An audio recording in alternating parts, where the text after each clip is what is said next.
Hello, hello. Happy Monday, everybody. So good to be back with y'all. Hope you've had a great weekend. Got to talk to some of you guys over the weekend, so that was fun. I always enjoy connecting with y'all and building relationships and all that kind of thing. I just really like it. I'm a people person, and so it's fun for me to get to be around people and connect on a heart level. Like, big crowds make me tired, but smaller groups or opportunities when I can really connect with somebody even in a big crowd, it just makes my heart happy. So I like doing that. So I'm excited to get to jump on with y'all today and share about some things. And I am going to put a post. I'm going to add a comment to this post, I hope. Yes, because we're going to need it in a little bit. All right, look at that. I feel so techie. Okay, awesome. So we are going to jump right in. And today we are going to talk about personality styles and team culture. This feels much more right-brained. I feel like we've been very left-brained our first week. And then today we are going to be right-brained. Are you ready? Probably with still a little left brain in it because I can't help it. But a little right brain too. So we are going to start by talking about team culture. And then we'll go into personalities. Why is team culture important? What does that even mean? So team culture is the heart attitudes that you want your team to have, right? And how do we get those? We model them. We talk about them. We encourage people in them. There's a saying that says your vibe attracts your tribe. And so that's really just saying that the way that you approach people, the way you approach life, that draws other people to you. So I have a few different, I tried to turn these notifications off and I couldn't figure out how to do it. So if you know how, please tell me. I went to settings and was like notifications. I don't know. So, okay, so here's a few different words that I really like when I think about culture and the kind of culture that I'm wanting to build in my team, okay? So first one, you've heard me talk about this already, is servant-hearted. And that comes out of just a desire to love people and to care for them. And out of Matthew 20, verse 26, it says, "Whoever wants to be great among you must become your servant. And who, just as the Son of Man did not come to be served, but to serve." And I love that. Whoever wants to become great among you must become your servant. And honestly, I don't have this, the way I'm wired, I don't have this drive in me of like, I want to be great for the recognition part of it. I want to win, right? I'm like, there's the goal, there's the bar set high, I want to win. I've been that way all my life. Like, I want to go to the Olympics. I still do. I still have Olympic dreams back there, so maybe someday. And I'm in a sport where you can be old and still be good at this. It's not like you're out at 16 with gymnastics or however old that is, right? So I've been in Young Living long enough. I've built some confidence there. I'm like, okay, Royal Crown Diamond. Like, here we go. I want to win, right? But I want to take everybody with me when I win. And I want to do it with that servant-hearted attitude, right? So that it's a win for everybody. And and so I just love the model of Jesus there, the way that he came to serve and lay his life down, that he wasn't self-seeking. I don't ever want to be a leader that's self-seeking and that puts my own needs and my own agenda ahead of the people that I'm with, that I'm around and living life with. So so that's something that's really important to me as far as team culture. Humility is important, right? Not considering myself better than anybody else, whatever, right? But it's humility, seeing yourself the way that God does, seeing yourself accurately, and then being able to walk in that. And integrity is huge. That was one of the things that I really watched when it came to Young Living, when I was in the beginning and getting to know them. What are they like? That was one of the things that impressed me over and over and over again, was the level of integrity that they walk in. And I was like, okay, I can align myself with this company because of the way that they walk in integrity. And I like to align myself with people that walk in integrity. Thankful hearts. I want to practice gratitude. I want to practice thankfulness and walk that way, right? I want to be thankful for what I have. I want to be thankful for what God has already given to me in my life. And just live in that heart overflow of thankfulness for life and for blessing and family and all of that. Respect. We want to have respect for one another. That kind of goes back to honoring one another in humility, right? But not being like, oh, I'm better than you, or I know better than you. But we're going to respect and honor one another and honor one another's seasons. Okay, this is an important thing for you as a leader and as an emerging leader to realize and to recognize seasons in people's lives and to be willing to give them grace and come alongside them no matter what season they're in. Some people, like, let's just talk business for a minute. Some people are in I want to hit the ground running. I want to do all these classes, go, go, go, go, go. And that's their season. Other ones are like, hey, I want to do a one-on-one every now and then, and that's their season. Some people are like, I have so much going on at home. I will share if I get the opportunity, but I can't do anything more. That's their season. And so I want to walk with the ones that are walking and run with the ones that are running and honor their season. So my walkers, I'm not like, hey, come on, why aren't you going fast enough? What are you doing? You have to run my pace, my way or the highway. Like, no, you honor their season that they're in and respect where they're at. And I think that's huge. And then perseverance, persevering, keeping going, keeping your eye on the goal, your eye on where we're headed, and then putting one foot in front of the other and committing to it for the long haul, right? When you know, okay, this is what I want to do, then committing to that for the long haul, right? Because it's perseverance. Man, I saw these great quotes the other day, or comments the other day from diamonds and different people, even just about teaching classes, right? Because they kept track. I wish I'd kept track. But one of them was like, I taught 668 classes to get to diamond. Talk about perseverance, y'all. And do you have a guess on how many of those classes were no-shows? A decent amount of them, right? But did she give up? No. She didn't. And there were multiple. I screenshotted the comment, so I'll try to share it in these comments later. But I mean, it was hundreds of classes for these diamonds. And because they set their mind to it. And they're like, this is where we're going, and we're going to be consistent and faithful. And then look what was built because of that perseverance and that faithfulness. And then generosity is another word that I really love for culture, because again, that's that heart to serve and to give and to not have a poverty mentality of there's not enough to go around, right? And that goes with people. Sometimes we can have a poverty mentality when it comes to people, right? A friend enrolls with somebody else. This is a really good heart test, y'all. And you don't have to do it publicly, just a private heart test. We are always learning and we're always growing. So I say, give yourselves grace, okay? I feel like I have my pastor hat on today, right? Give yourselves grace to grow, right? But if somebody else, a friend of yours signs up with somebody else, how do you respond? Are you bitter inside? Are you mad inside? Or do you bless them and know that there's enough people to go around? Do you hold your things tightly and you don't want to share and you don't want to let anybody else in? Or do you freely give and freely bless? That kind of thing comes back around, right?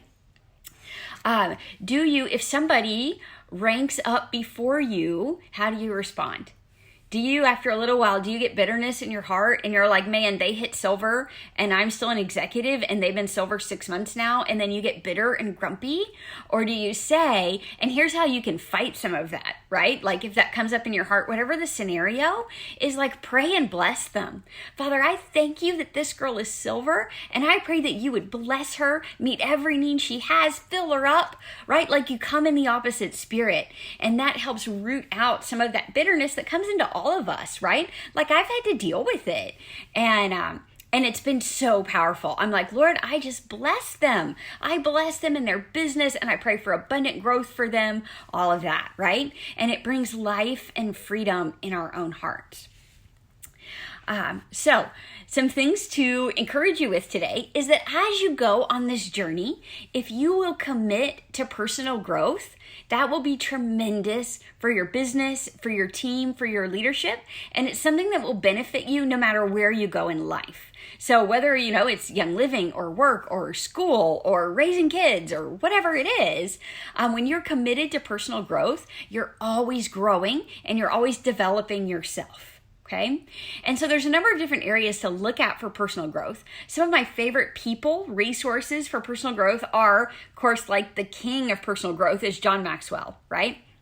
He is amazing. I cut my teeth on his book, Developing the Leader Within You. Love it. If you have not read that, or it's been a while, get the book and read it. Okay. Another one that's really great by him is Developing the Leaders Around You. So I would say get those 2 books, read them. Start there. Okay. They're so good. The Energy Bus is another really good book, and that's one to help you, and it's a short read too. That's one to help you understand about attracting people to you that are going to have the same kind of energy that you do focus-wise. Like, are they going to be excited for what you're doing? Not like in a yes man kind of thing where it's always a yes no matter what, right? I'm not talking about that. I'm talking about where someone that will come alongside and champion what you're doing. Hey, you're building a Young Living business? That is awesome. I'm so excited for you. Instead of, oh, you're building a Young Living business, like roll their eyes, whatever. Whoever that is in your life, like if that's family, if that's your best friend that's not supportive, like don't give them access to your heart in that area. Right? Like you're doing something to improve your life, to improve your family's life. And so you want to guard that. And you want to find people that are going to come run alongside you and cheer for you, and you can cheer for them, right? So Energy Bus is wonderful. Do Bible studies. Get involved in a small group. If you're part of a local church, if you're not, I would encourage you, get involved in a local church and build those relationships with one another. We grow so much through relationship with one another. So much of life these days is social media and texting back and forth, and we can forget how to relate eyeball to eyeball, heart to heart with one another in real life, right? So I would encourage you to commit to that. Commit to walking in relationships with people. Commit to growing in leadership. Look for leadership books. Look for leadership studies. Find people that you're like, oh man, they're a good leader. I want to be like them. And have coffee with them and spend time with them. Just live life with them and look for ways to develop your leadership skills. Say yes to things that are a little scary and that you're like, I don't know if I can do this. Say yes to it, and you can walk out in it one step at a time, and then you'll look back and be amazed at what you can do. Another area to grow is in healthy conflict resolution skills. I know, don't turn the video off. I am a yellow personality with red is second. And if you don't know what that is yet, I'm going to talk more about that in a minute. But that means that I am very people oriented. You couldn't tell that, right? You've spent at least a week with me by now, and yeah, I couldn't tell. So very people oriented. And also, like as a kid, I was the kind of kid where if I got in trouble and my mom put me in timeout in the corner, I was literally there like 4 seconds. That was all it took. And I was like, oh, sorry. Okay, I'm good. And so conflict resolution for me has been a place where I've really had to grow. Not just in this business, but in life in general, in ministry and all kinds of things. Being, okay, how do I have a healthy conversation with somebody and not just be like, conflict? And it comes in different ways. Somebody's like, oh gosh, you sent me and sometimes it's kind of ridiculous a little bit. Somebody sends you a text message, or I send people text messages, right? I've got classes going out. I have texts coming through right now, right? And for the most part, everybody is like, oh, thank you. Every now and then I get a very polite, hey, could you take me off the list? And I'm like, sure, no problem, right? But you hear about where people are like, don't send me text messages, and they get all upset, right? And my little yellow personality's like, they got mad at me. And I have to coach myself, be like, hey, it's a text message. It's not the end of the world. And to not take it personal. To be like, if they're going to get really upset about a text message, there's other things going on in life, right? That's kind of a good key overall. When people respond to you way out of proportion for what the situation is I look at that and go, man, that doesn't actually have anything to do with me. I was convenient. And maybe I did something that rubbed them a little bit wrong or whatever, but really I was convenient and they're taking it out on me, right? Or whatever. So I've tried to just learn, hey, how do I have an honest heart-to-heart conversation. Hey, I think that this is how you're feeling. Would you say that this is how you're feeling? Can you talk to me about what's going on, right? And then you just talk back and forth. They want to be heard. And so that's your biggest job in conflict resolution, is actually hearing what the other person is saying and then taking the low road and say, hey, I am sorry that you feel that way. What could I do to help make it better, right? And they're disarmed and they're like, oh, yeah, okay, you want to help, right? So practice those healthy conflict resolution skills. Give yourself grace to make mistakes. You're learning, right? I'm learning. We're all learning. And so we're going to mess up. Am I going to do everything perfect all the time? Nope. Am I going to know all the answers? Nope. Are you? Nope. And so we just give ourselves grace to learn and to grow. And when we can have a community that gives each other grace, it's amazing. It's amazing. And it draws people. People want to feel loved. They want to feel cared for. They want to feel appreciated for who they are and not just have these big expectations of who they should be, right? Okay. Now we are going to talk about personality tests and our colors. There's color personality tests. And then I know a lot of y'all are way into the Enneagram. I had to think about how to say it. And so you can probably teach me about Enneagram. I've figured out what I am. I'm a 2, and then I'm a wing 3. So some of y'all would know what that is. But I'm a helper who likes to get stuff done. That's like my interpretation of that. But I want to talk about colors first. So I want you to pause the video. Can you pause it? I thought you could pause it. Maybe you can. There's a link up at the very top. It's the very first one, the comment, and it's markaceta.com personality test. And I want you to take that personality test, and then you can see wherever we are in the video, and then you can watch it. Okay? So on this personality test, it's going to group you into colors. And colors are a really common language in Young Living. So I want you to know those so you know what we're talking about. So there's 4 different colors, and they are red, yellow, green, and blue. And like I said, I am a yellow, and then red is second, and then blue, and then green. So what that means, I have a little chart here. Okay, so the blues are your super fun-loving, promoter, party people, super enthusiastic. They're very sanguine. They're fun-loving. They're very people-oriented. When you go into a group and there is somebody talking and telling stories and laughing and playing, they are your blues. They love attention. They like to touch people when they're talking. They're risk takers. They're enthusiastic. They're super fun. So their strengths, they make friends really easily. They thrive on activity, and they're good convincers. They're like, this is where I'm going. You should come too, right? Some of the struggles of a blue is that they are unorganized. Typically tend to be unorganized. They may talk a little too much. They have a hard time saying no. They get bored very easily. Very easily. You're like, okay, I've done this for a little bit. Oh, yep, next thing, right? That's very blue. And they jump from project to project. Blues, as leaders, tend to be big picture thinkers, and they want to know the thoughts of other people before making a decision for the group. Their primary goal is making sure everyone on their team has fun and feels supported. And I do want to say in here that all these colors, there are diamond, crown diamond, royal crown diamond leaders of all these colors, okay? All right, so that's your blue. So your reds are very driven. We are going to get the job done, and they're decisive. They want to lead. They're very directional. They know where they're going. They're result oriented. You put a contest out there, you put a goal out there, and the red is going to do it. Get out of the way, right? They love a challenge. They come across as very self-confident. They're good at making quick decisions. They take risks. They're self-reliant. Strengths of a red. They do not give up. They're fearless and courageous. They're great problem solvers. They delegate well, and they don't complain. Struggles for a red is it's very hard for them to relax. They are go-go.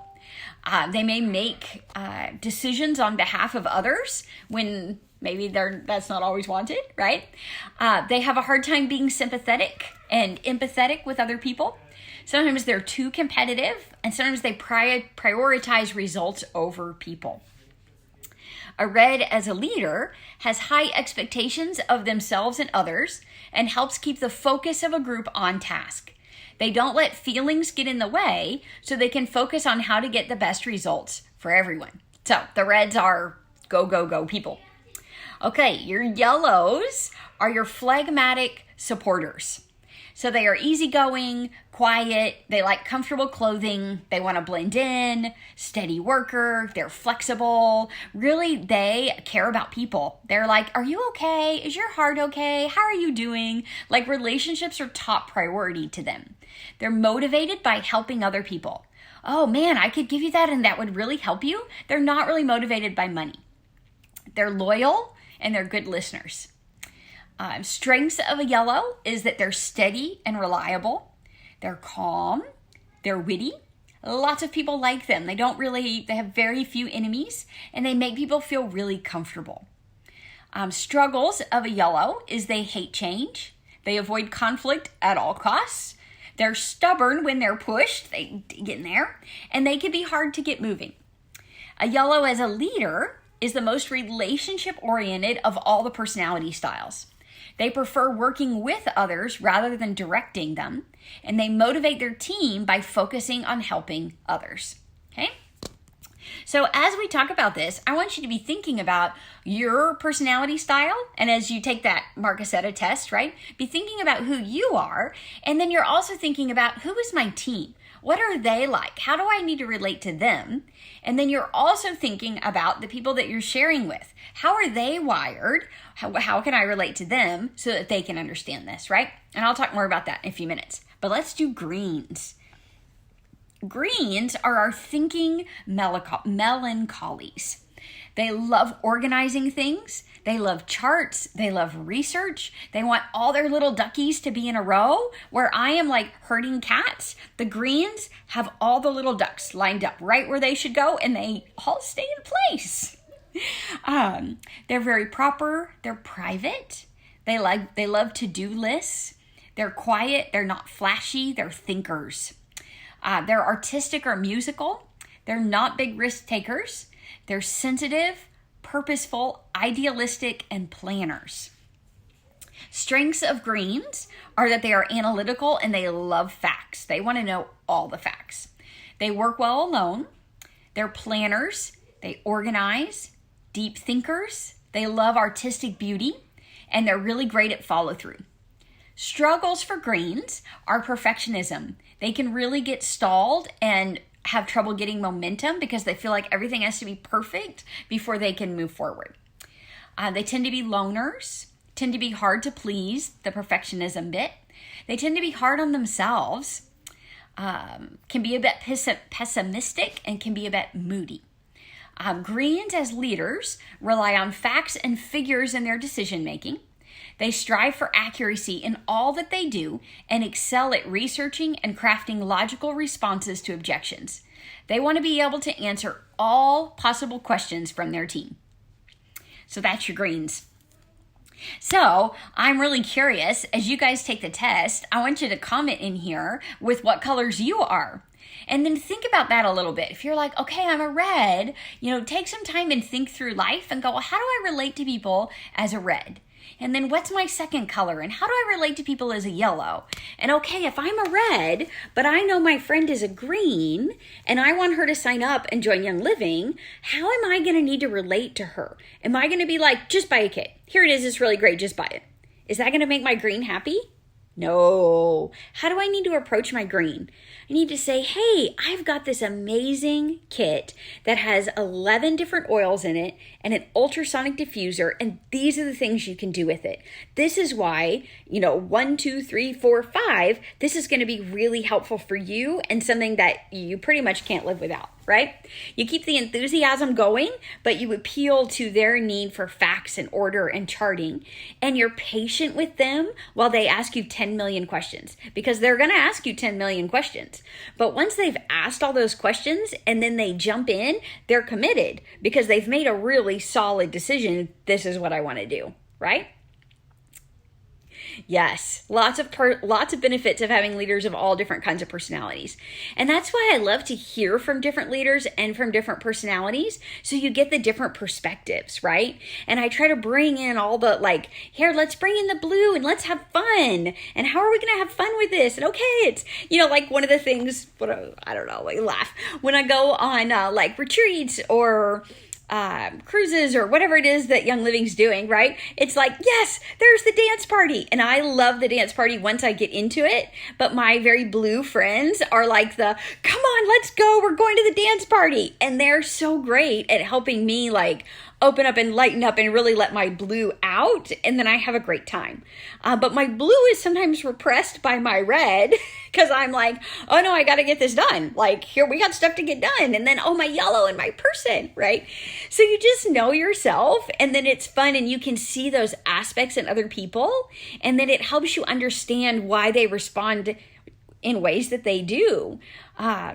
It just helps develop you as a leader as you study these and you understand why people respond different ways, right? Same thing with like the Enneagram or Myers-Briggs or whatever that is. It's, whatever, there's all these different ones, right? But when you can understand where people are coming from, then you can tailor your message to reach them and to be able to connect with them. And so that's huge. And it just takes practice, y'all. Just takes doing it. And in your classes, there's different ways of going, okay, what part is going to really connect with the yellows? What part's really going to connect with the reds? What's going to connect with the blues and the greens? And I try to have things in each of my classes that will connect with those different personality styles. So that's pretty fun. Yeah, so just learning how to think that through and go, okay, how can I relate to who I'm sharing with and who I'm leading? So, all right. So the other thing I want you to think about is your team culture and what kind of culture you want to have on your team. What kind of culture do you want to have in your own life that you're then communicating and reaching out and sharing with other people? So, all right, guys. Well, thank you for joining me today, and I will be back tomorrow with more. All right. Have a good one.